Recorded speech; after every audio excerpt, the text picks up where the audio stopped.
Hindi talaga tatanggapin ni Edward yun. Masyado niyang minaliit ang kalaban niya kasi ang pangit ng level nito. Pero ngayon, ibang usapan na to.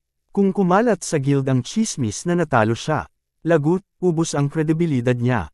Kaya naman bigla niyang sinabi, wala nang kwenta ituloy itong laban. At opisyal niyang tinanggihan ang promo application. Ayon sa kanya, hindi raw naibigay ang final blow sa laban nila. At kung ganito raw ang laban ni Charles, wala raw siyang laban sa malalakas na demonyo.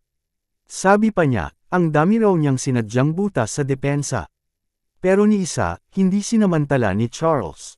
At dagdag pa, hindi raw siya gumamit ng kahit anong skill. Pero sugatan pa rin si Charles. Yung mga nakapaligid sa kanila, asar na asar kay Edward. Tinawag siyang duwag at bobo. At sinabing mulat sa pool pa lang, ayaw na niyang kilalanin si Charles. Lalong nagpanteng-tenga ni Edward sa mga naririnig niya. Ramdam niyang niloloko na siya at parang unti-unting nauubos ang kumpiyansa niya. Nakita ng ilan ang pagngangalit niya. Kaya nagkibit-balikat na lang ang ibang guild members. Hindi sila tanga para galitin ang isang malakas na adventurer. Pero laking gulat ng lahat nang biglang may kumampi kay Charles. Si Jack. Aba, may tapang. Sabi niya, hindi patas ang ginagawa ni Edward. Napaka-honest ng laban ni Charles, panalo siya. Ani Jack. Pero ikaw, nag-cheat tapos ayaw pang aminin. Nag-init lalo si Edward. Dagdag pa ni Jack, dahil sa mga kagaya mo, nawawala ang dangal ng mga adventurer sa kontrata. Samantalang si Charles, shock na shock. Hindi niya inaasahan na may kakampi siya sa ganitong sitwasyon. Napatingin si Jack sa kanya, ngumiti, at sinabing, best friend kita, kaya syempre tutulungan kita. Best friend, napaisip si Charles, saan banda? Samantala, tahimik lang si Mila, pero kita sa mukha niya ang lungkot. Alam niyang kahit nanalo si Charles, kung hindi kikilalanin ni Edward ang panalo niya, baliwala rin. Hindi sila uusad, at masakit pa rito, sobrang layo ng lakas nila kay Edward. Kaya naman, sa halip na natuwa, mas lalo lang sumiklab si Charles. Gusto niyang bugbugin pa lalo si Edward. Pero, baka dapat nagpawit na lang siya at sinadyang matalo. Bigla na lang natapos ang kanilang usapan. Nang biglang may narinig silang kakaibang tunog. At lahat ay napatigil, nakalimutan ang away. Biglang dumating ang Vice President ng Guild, si Michael. Para siyang pulis na matagal nang nag-iimbestiga, tapos sumulpot out of nowhere. Edward, hinahanap kita. Ano bang kaguluhan to? Tanong niya, mukhang seryoso. Kalma lang si Edward, kunwari cool. Maliit na test lang to. Sayang oras ko, Alam ni Michael na normal lang ang mga sabit sa training fights. Kaya agad niyang inutusan si Charles. Punta ka sa doktor, ngayon din. Pero yumpal si Edward. Ano ka ba, gasgas lang yan. Parang kagat lang ng langgam. Eddie, ikaw na. Pero may mahalaga tayong pag-uusapan. Ngayon na. At dahil doon, tapos na ang inspection. Si Jack ang pinaka-triggered sa lahat. Isa ka palang duwag, Edward. Sigaw niya, halos magwala na. Si Mila, halatang bad trip din. Lumapit siya kay Charles. Anong gagawin natin ngayon? Samantala, habang naglalakad papunta sa opisina ng Vice President, tinanong ni Michael si Edward kung bakit niya inorganisa ang laban. Sabi ni Edward, nag-a-apply kasi si Charles para maging B-rank. Kaya pinaramdam ko sa kanya kung nasaan talaga siya sa food chain. Mukhang mababa tingin ni Michael sa mga adventurers. Pero si Edward, mas malala, talagang asar siya sa kanila. Pagdating sa opisina, serious talk na. Usapan, B-rank rift na tinatawag na Animal Mausoleum. Sobrang taas ng rank nito, hindi madaling hawakan. Tumaas bigla ang level ng adventurers. At ang dami nilang nadiskobring materials. Pero may mas malaking problema. May kakaibang galaw ng monster sa rift. At ang magical energy, sagad sa max level, posibleng may paparating na sakuna. Ayaw ng guild na umabot sa disaster level. Kaya balak nilang isara ang rift bago pa lumala ang sitwasyon. Pero gusto rin nilang magtira ng ilang B-rank faults. At hindi naman tutol ang guild leader sa pag-preserve ng ilang rift. Kaya utos ni Michael kay Edward. Isara mo yung rift sa Animal Mausoleum, ASAP. Kaso, si Edward, angas mode. Ano ba yung kakaisip mo ng numbers? Hindi yan makakatulong para maintindihan mo ang totoong nangyayari. Biglang nagwala siya sa opisina, nagkalat ng papel kung saan-saan. Ako na naman ang inuutusan mo ng kung ano-ano. Hindi ko problema yan. Galit na galit si Michael. Baka daw huli na ang lahat. Dahil wala silang ideya kung saan manggagaling ang sakuna. Alam niyang tungkulin nilang protektahan ang syudad at ang buong bansa. Hindi pwedeng hayaan na lang nila itong masira. Pero sa loob-loob niya, nagdadasal siya na sana, hindi matuloy ang pinakamalalang senaryo. Samantala, si Charles. Tapos nang magpatingin sa doktor, nagpapahinga na kasama si Mila. Pero si Mila pa ang mas mukhang stress kaysa sa kanya. Akala ko naman, high-class adventurer na yun. Ang sama pala ng ugali. Reklamo niya. Ang problema, para makakuha ng bagong rank, sa guild mo lang pwedeng mag-exam. At kung may masamang loob si Edward kay Charles, good luck na lang. Pero may isa pang issue. Para makapasok sa Mystical Library, kailangan nilang ma-promote. Pwede namang sa ibang guild mag-exam si Mila pero, mababa pa ang level niya. Habang nag-iisip ng plano si Charles, biglang may lumapit sa kanya, si Betty. Hindi niya inasahan to. Mukhang may balita na siya tungkol sa laban. May nagpadala sa akin ng video ng exam mo, sabi niya. Viral na, pre. At hindi lang yun. Nagkalat na ang mga comments sa internet na halos 1,000 na. B-rank grabe, kaiya-hiya. Si Edward, binabash na. Sabi ni Betty, galit na galit lahat ng fans niya, at gusto nila ng hustisya. Naalala niyang minsan siyang sinagip ni Charles, kaya napaisip siya. Aba, utang na loob ko to. Kailangan ko siyang tulungan. At syempre, inamin din niya sa sarili na pwede siyang kumita ng magandang pera sa gulong to. Hitting two birds with one stone. Samantala, sumingit si Thomas. Konti pa lang talaga ang alam natin tungkol sa mga rift. Kaya normal lang na umasa ang guild sa mga veteranong adventurers.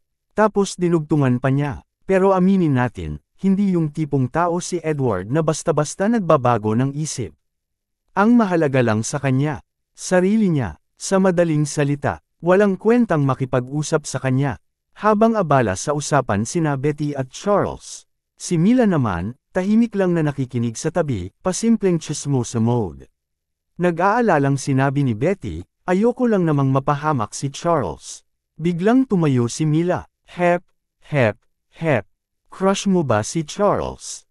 Napahinto si Betty, biglang namula, sabay tawa ng awkward. Ha, syempre hindi, joke lang yun, hindi ko siya type. Tapos sumigway pa siya, masyado siyang mayabang at bilib sa sarili. Hindi ko gusto yung ganong lalaki. Pinilit niyang ipaliwanag na gusto lang niyang tumulong bilang bayad utang sa pagsadyap sa kanya noon. At besides, idol daw siya, kaya bawal siya makipag-date. Baka magalit ang fans. Ang labo ng explanation niya, pero bago pa sila makapag-intrigahan. Biglang tumunog ng malakas ang phone ni Mila. Nakita niya ang message, isang bagong B-rank rift ang biglang lumitaw sa lungsod. Lahat ng tao, pinapaalis agad at pinapapunta sa ligtas na lugar. At ang pinaka-wild, sobrang lapit nito sa guild. Ang pangalan ng rift, Beast Mausoleum. Wait lang, napaisip si Charles. Invasion ba to? Alam niyang ang invasion ay isang super catastrophic event. Ibig sabihin, may lalabas na mga demonic creatures mula sa rift at papasukin ang mundo nila. At para pigilan to, kailangan nilang sirain ang rift at talunin ang boss. Pero may isang bagay na hindi maalis sa isip ni Charles. Sa nakaraan niyang buhay, hindi ito nangyari. Nagkataon lang ba to? O epekto ba to ng mga pagbabago niya sa mundong ito? Kung totoo ngang dahil sa kanya kaya nagbago ang timeline. Samantala, habang lumilipas ang bawat minuto, polala ng polala ang sitwasyon. Kahit na dumaan na ito sa tests at dapat kontrolado ng guild ang rift, bigla itong nagwala. Si Betty, hindi pa siya nakapasok sa ganitong high rank rift dati. Pero naisip niyang kung may mga taong walang level, paano sila? Kaya sabi niya, bahala na, papasok ako sa rift. Agad sumagot si Charles, hindi. Sama-sama tayong aalis dito. Baka lumala pa to, hindi natin alam ang susunod na mangyayari. Sa isang disaster level invasion, mas malakas pa ang mga halimaw kesa sa dapat nilang rank. At ang tangi nilang pag-asa, na sana, hanggang invasion lang ito. Samantala, ang ibang high-level adventurers, dumiretso na sa rift para pigilan ang sakuna. Pero biglang may hamarang sa kanila, isang werewolf. Level 34. Napakalakas nito para sa karamihan ng adventurers. Pero kay Edward, tiningnan niya lang ang halimaw ng masama, sabay sabi, lumayas ka o tanggapin mo ang kapalaran mong mamatay ng may dignidad. At sa loob ng ilang segundo, patay agad ang werewolf. Hala, parang tutorial boss lang. Kitang-kita na mas magaling si Edward sa pagpatay ng monsters kesa sa pakikipaglaban sa mga tao. Pero imbes na matuwa, bad trip si Edward. Hindi niya inakala na totoo pala ang prediction ni Michael. At ngayon, feeling niya napahiya na naman siya. Napaisip siya, lahat na lang ba ng tao dito gusto akong gawing tanga? Kasama niya ang ilang baguhang adventurers mula sa guild. Takang-taka sila sa nakita nilang isang suntok. Patay ang halimaw. Pero imbes na magyabang ng maayos, nagwala si Edward. Mga bata kayo, ako ang pinakamalakas na nakasama nyo. Huwag kayong umasa sa iba.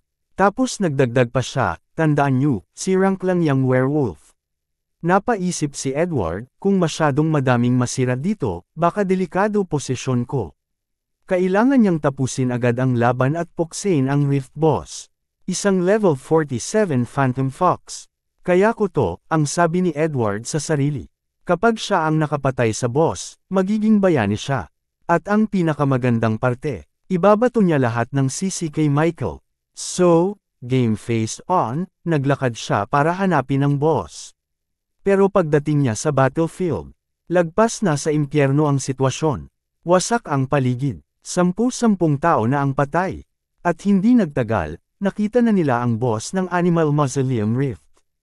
Isang Phantom Fox, pero teka lang, hindi ito yung ordinaryong fox na tumatakbo sa kabundukan. Ito, kapag tinignan ka lang, tanggal ang ulo mo. In just a few seconds, nataranta ang mga baguhang adventurers. Teka, hindi ito yung halimaw na pinag-usapan sa guild. Akala namin, mas mahina to.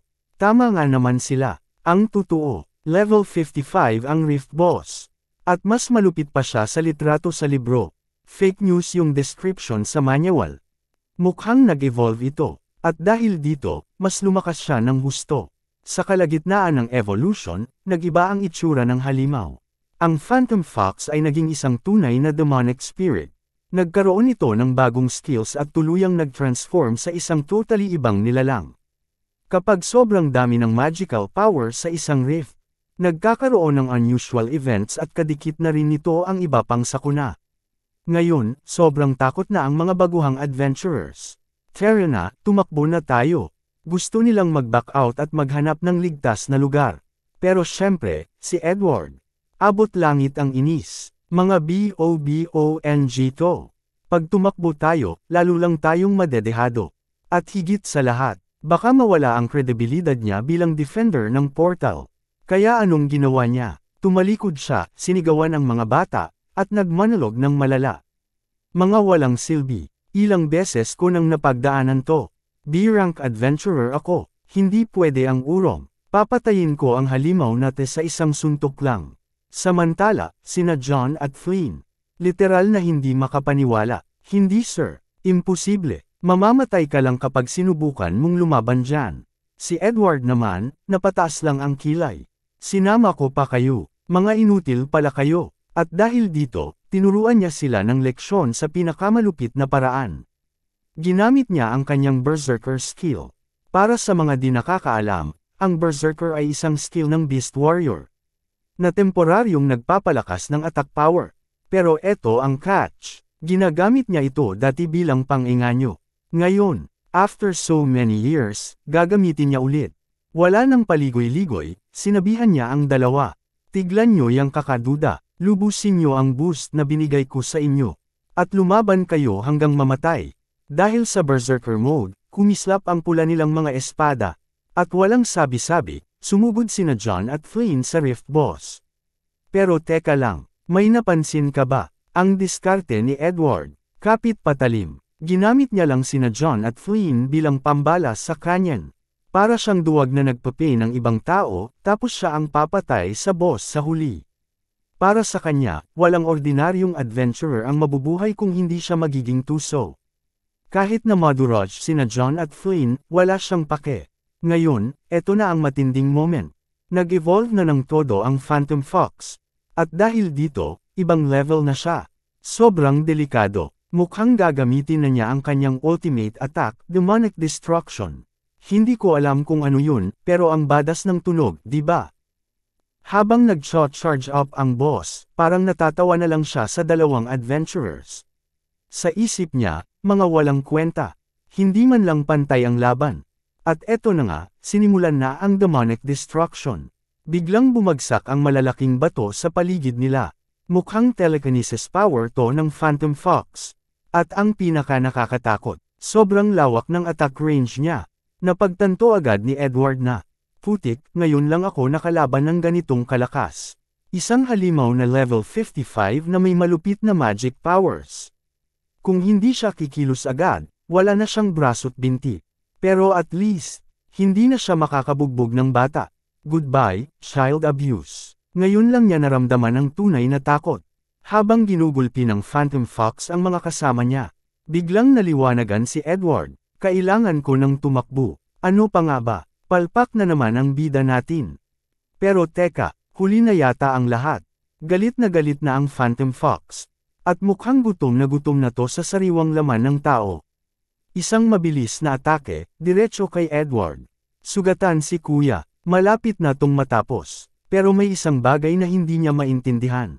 Ba't ba nandito ang halimaw na to? Pakshit, sa close combat, dati siyang hari.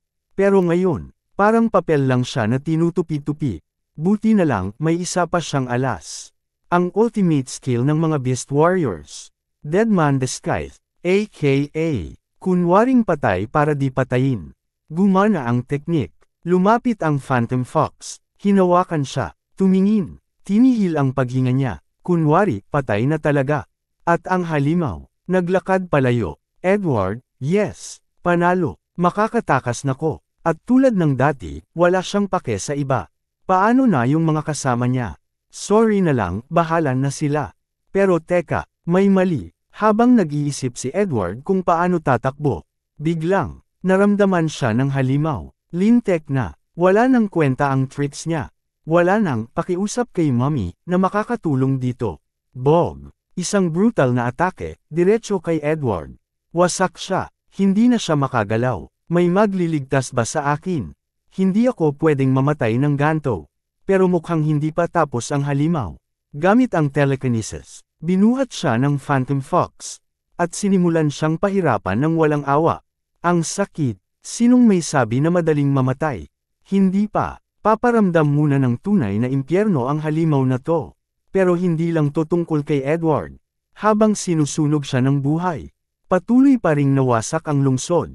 Mga inosenteng tao, pinapatay isa-isa. Pero may pag-asa pa. May mga batang adventurers na handang lumaban. Gamit ang kanilang mga kakayahan. Pumapatay sila ng mga halimaw at sinasadyep ang mga tao.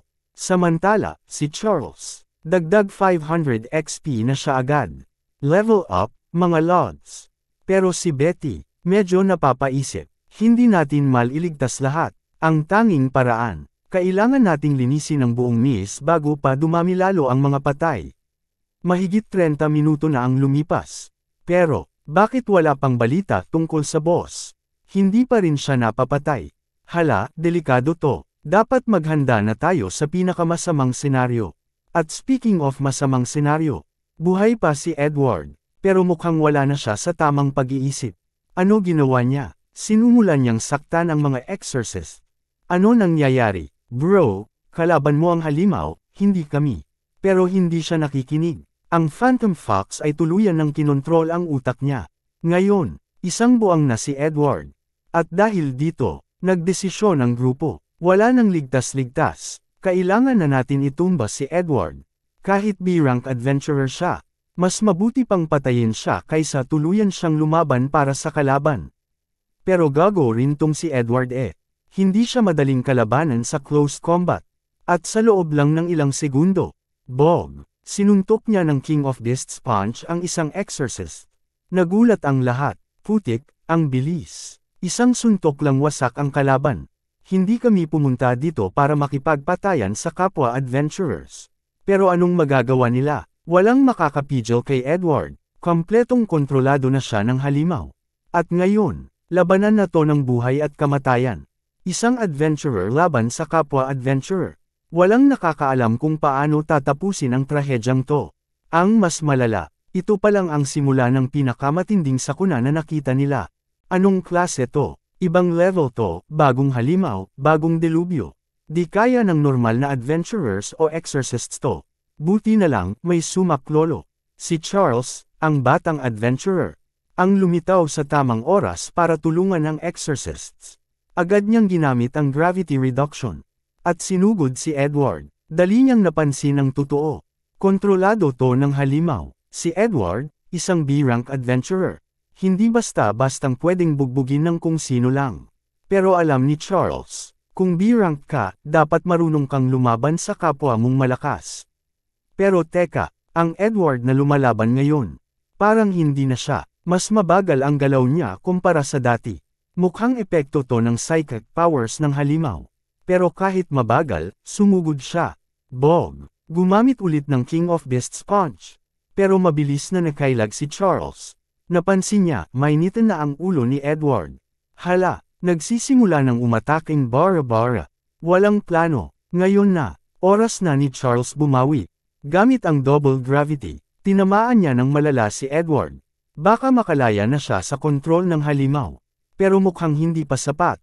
Si Edward, para paring hati sa dalawang mundo. Parang may kalahating parte ng utak niya na kontrolado pa rin ng halimaw. Kaya sabi ni Charles, gusto mo talaga lumaban? Sige, ituloy na lang natin ang promo exam mo. Pero ang sagot ni Edward, punyeta ka, wala kang karapatang mamaliit sa akin. Dudurugin kita. Sumabog ang lakas ni Edward. Ginamit niya ang berserker power. Shit. Lalo lang lumakas ang kontrol ng halimaw sa utak niya. Mukhang wala ng pag-asa. Pero si Charles, walang balak umatras. Kailangan tapusin to agad bago pa lumala. Patawad na lang, Edward. Biglang lumundag si Charles. Alam na natin kung anong mangyayari. Ito na ang comet falling technique. Pero mas brutal to ngayon. May double impact ng gravity. Blag. Nakatama si Charles. Putol ang kanang braso ni Edward. Hindi lang yun, pinutol din niya ang litid ng kalaban. Sigurado, hindi na makakapanakit si Edward. Si Morpheus, ang exorcist, nanganga. Ang galing ng batang to. B-rank adventurer ang kalaban niya, pero hinawakan niya ang laban. At hindi pa niya pinatay. Ibig sabihin, alam niyang kontrolado lang si Edward. Putik, malupet to. Pero bago pa makapag-celebrate, may mga nagwawalang chicks. Mga babaeng supporters ni Charles. Nagkakagulo na. Charles, anong trip to? Sabi ni Charles, sorry na, biglang may emergency. At nagpaliwanag siya, kailangan nating iligtas ang mga sugatan. Hindi pa tapos to, pero, mukhang hindi na sila makakatakas. May mas malaking problema. Shit, ano yun? Mga babae, nanginginig sa takot. Kasi, harap-harapan ng lumitaw ang Phantom Fox. Ngayon lang sila nakakakita ng ganitong halimaw. Kahit sanay na sila sa laban. Ibang usapan to, hindi ito ordinaryong monster boss. Si Charles, nagpapakitang kumpiyansa, pero halata sa mukha niya. Di rin ako sigurado kung mananalo tayo dito. Ay shit, nangangaso na yung boss ng Rift Beasts. Mukhang gutom yung demonyong fox na to. Basta di lang siya maging hapunan ng iba. Si Mila, takot na takot. Mukhang hindi nagbasa ng guild books tong batang to. Wala siyang alam sa halimaw na to. Relax ka lang, Mila. Charles, agad nagpaliwanag. Kalaban natin ngayon, ang boss ng Rift sa Animal Mausoleum. Ang Phantom Fox, o mas kilala sa tawag na Demonic Fox B.I.J. Level 55 ang animal na to. Pero habang inaaral ni Charles ang kalaban, napansin niya. Teka, parang iba sa libro to ah. Mukhang nag-evolve bigla ang halimaw. Wala pang 5 minuto mula nang lumabas yung Rift. Kakshit, mas lalong komplikado to. Kapag bigla ang evolution, imposibleng hulaan ang skills ng kalaban. At kung gusto nilang mailigtas ang lungsod, kailangan nilang patayin tong halimaw na to. Pero gago, hindi to madali. Biglang nag-activate ang Animal Necromancy. May summon pa, 30th level phantoms. Gago, putok-batok na laban to. Si Betty, halos maihi sa takot. Ang daming halimaw. Ngayon lang siya nakakita ng ganito karaming phantom monsters. Mukhang wala silang ibang goal kundi give in ang lungsod. At patayin lahat ng tao. Charles, nap icon, hindi pwedeng ganito lang. Agad niyang inutusan ang mga babae. Dalhin niyo na agad ang mga sugatan sa ligtas na lugar. Pero si Betty, hindi mapakali. Charles, sigurado ka ba? Mag-isa ka lang dito. Pero sabi ni Charles, ayos lang to. Kaya ko to mag-isa. Yabang. Pero si Betty, hindi kumbinsido. Ayoko ng ganyan. Kung ikaw gusto mong maging hero, ako gusto kong kabaliktaran. Biglang lumiko si Betty pabalik. Mila, tulungan natin si Charles. Morpheus, ikaw na bahala sa sugatan. Si Morpheus, napatulala. Ano tong kalokohan ng mga bata to? Level 55 yung kalaban. Kung di dumating ang reinforcements, siguradong deadball tayong lahat. Pero si Charles, walang pakialam. Ang mga babae, wala ring pakialam. Para sa kanila, ang buhay nila parang expendable NPC lang. At syempre, gentleman si Charles. Kaya sabi niya, sige, Betty, Mila, kayo na sa mga phantoms. Ako na bahala sa boss. Ano yung sigaw na yun? Biglang inactivate ng Phantom Fox ang Roar of the Ghost Beast. Pero hindi lang pala ito pang pangilabot. Teka, parang may nangyayari. Maya-maya lang, napansin nilang gumagalaw ang ibang bagay. Si Morpheus, napanganga. Potek, ano yung skill na ta? Wala te sa mga libro. Mukhang handa nang umatake ang Phantom Fox. At handa rin siyang durugan lahat ng harang sa kanya. Di ito yung fox na may 9 tails na tumutulong sa bida. To yung tipo na kayang lumamon ng buong party mo nang walang kahirap-hirap. Kahit nasa panganib na si Charles, kalma lang siya. Hindi nagpaapekto sa presensya ng halimaw. Pero sina Mila at Betty, kabadong-kabado, hindi pwedeng matalo si Charles. Hindi ngayon. Ang Phantom Fox, malupit ang aura. Pero hindi pa nga ginagamit lahat ng lakas niya. Mukhang nagpapakaanggas lang. Tinatambakan lang kami ng mga bato at testing moves. Parang naglalaro lang siya. Parang kinikiliti niya lang ang mga kalaban niya. Pero gago, hindi magpapalaman si Charles sa bato. Time na para magpakitang gilas. Gravity tricks time. Si Morpheus, muling napanganga. Ang bilis niya. Hindi ko inaasahan sa isang adventurer ng ganto kababang rango. Mukhang ang dami ng laban na pinagdaanan ni Charles. Napabilisan ng kilos o kamatayan. Hindi lang basta experience sa labanan. Pero dati rin siyang may koneksyon sa isang grupo ng mga magnanakaw. Malaking bagay yun. Kahit ang Phantom Fox, nagulat din sa bilis ng Makong. Anong klaseng adventurer to? Pero si Charles, kalma lang. Tinignan ng Fox ng diretsyo sa mata. At sinabi ang pinakamalayong bagay sa realidad. Hindi to umeepekto sa mga wizard, gago. Maling-mali yun. Pero mas malala, minura pa niya yung Fox sa harap niya. Di niya alam na ang pang-aasar sa Phantom Fox ay isang matinding uri ng mental retardation. Pero, huli na para umatras. Nag-activate na si Charles ng partial gravity. At pinakain ng bato ang Fox. Bilang na araw mo, pulang aso. And Phantom Fox, mas lalong nagalit. Ang mga bata ngayon hindi na marunong gumalang. Nakita ni Charles na ilang segundo lang, napatigil ang Fox sa galit. At yun ang hinintay niya. Agad siyang nag-activate ng gravity bomb. Si Morpheus, halos lumuwa na ang mata. Anong klaseng teknik ta? Hindi to normal na galaw ng isang rank B adventurer. Shatley, kung ganto ka kagaling, bakit hindi ka pa legendary? At sa isang bagsakan, isang level 55 Rift Boss, sinulo ni Charles. Si Morpheus, napaisip.